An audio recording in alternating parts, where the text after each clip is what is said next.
Dad is a really good film. It's very heavy. It's not an easy watch, but I do think it's worth it. This was released in 1989. It's directed by Gary David Goldberg, written by Goldberg, and based on the novel by William Wharton. And this stars Ted Danson, Jack Lemmon, Olympia Dukakis, and Ethan Hawke. And I found this to be a very moving watch. And it is longer than it needs to be. It's about 2 hours, and I think honestly we could have shaved off about half an hour here and there without losing anything. And also because it is longer, that's a lot of time to sit with some quite intense emotions. But as I said, it is worth it. John, played by Ted Danson, has to go and visit his parents because unfortunately his mother is unwell. She's in the hospital.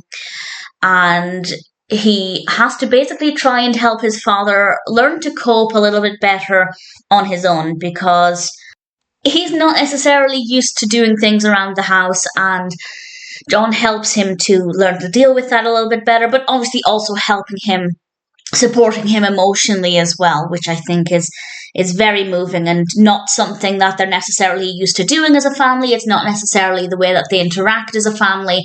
And then John's son, Billy, comes along as well, and we have these 3 generations of father, son, and grandfather, and we have some really moving conversations about what it meant to the fathers to be a father and what their perspective as a father was, what their experience was like with their own fathers, and things they might have wanted to have done better. And we also have conversations about how they don't spend enough time together.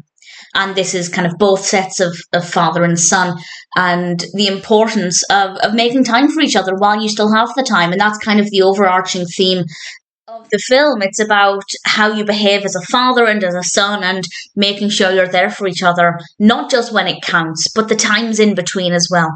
And it is heavy. There are a lot of different aspects to this that are very emotional, some moments more than others, and it's not the easiest watch, but I do think it's worth it. I think it's dealing with a really important topic.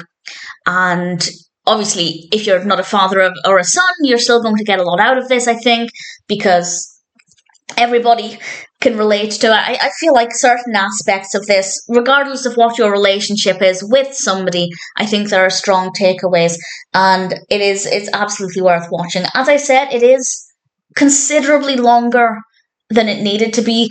There is a bit of fluff in this that definitely slowed things down, and then when we're dealing with quite a lot of heavy emotions for 2 hours, it is intense. And that's not to say I don't feel anything during the moments when there's a lot of fluff and it's a lot slower, because those moments are kind of just scattered throughout. And honestly, aside from the length, I'd say it's pretty fantastic. The performances are brilliant, very moving, very emotional. Not the most predictable narrative. I'd say it's predictable in some ways, but not in others, and generally it's very well written. I can't compare it to the novel. I've never read it. If you have any thoughts on that, if you've read the novel, please feel free to let me know what you think of it. But as a film, I thought Dad was really powerful, very moving, a little on the long side, but otherwise very well done, and one that I am very happy to recommend.